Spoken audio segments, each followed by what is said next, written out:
1. It's a good thing summers in Vegas are so hot, considering how often I walk the streets naked. Even at night, the dry heat lingers, especially on the Strip, where lights and people and cars move non-stop. Mom walks beside me, her gold dress one sequin short of overkill. With her auburn hair doing that blowy model thing, people can't help but look at her. No one looks at me. Of course, they can't see me, but still. The old Sahara Hotel is in sight, with its Moroccan dome and vintage sign. I can't believe the thing hasn't been torn down yet, but people tend to hang on to places like this now. They are relics of the time when normal existed. "You remember the room number, right?" Mom whispers in the wake of a taxi's honk. I tap her shoulder to say yes. Talking while I'm on a mission is too risky. There must never be proof that I was anywhere near here tonight, because as far as the world is concerned, I'm just a spoiled syndicate baby, born into crime, but not actually participating. Someone to be loathed, sure, but not a real criminal. The doormen acknowledge my mom tentatively, as does everyone who lives in Vegas, and we stride into the foyer. Clinking coins and Middle Eastern music assault my ears, and the smell of smoke forces me to hold in a cough. Mom heads for the bar, since she has to make it look like she's just treating herself to a night out. She takes a seat, and the bartender drops everything to wait on her. "What can I get you, Lauren?" She smiles. The usual. As he mixes her drink, I scan the room for our targets. They shouldn't be too hard to spot. Juan Torres's people never are. Dad says they're fools, marking themselves the way they do, but not all syndicates work like us. Juan may not have Dad's stealth, but he has a gift for instilling terror in people. His henchmen flaunt their depravity and smear it across the news so even the cops run the other way, while Dad makes sure the authorities can never pin a crime on him. "Thank you." Mom sips at a neon-pink concoction, carefully watching the lobby like me. Men eye her hungrily, but they know better than to mess with my dad's women.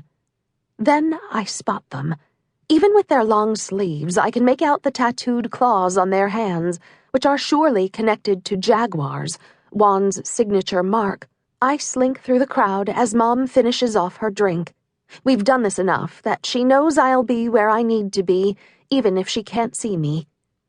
They wait for an elevator, just like our intelligence said they would, and speak in hushed Spanish. I run my tongue over the recorder in my mouth, which is smaller than a stick of gum. Once their elevator comes and goes, Mom walks up. She presses a button and waves her hand slightly in the process. Our ride is there in seconds. Telekinesis. The reason Mom is my perfect criminal partner. She presses the button for a different floor than the one we want, but she uses her power to take us to the right one. Up, up, up we go, until we reach the restricted VIP floor. She opens the door, and then it's me and a long, quiet hallway. The carpet is lush, making it easy to creep along in silence. I find the door I'm looking for and hear muffled voices. Now I just have to get in and figure out what they're doing here. I knock. The door opens wide, and the idiot who answered holds a small pistol as his eyes search the empty hall. Crouching, I slip inside before the moment's lost. I find a concealed corner and pull out the recorder, while the door guy goes back to the table and takes a swig from a tequila bottle. With one flick of the recorder's switch, I'm in business. The whole job is child's play, really, nothing I haven't done before. My shoulders slump as the thought sinks in.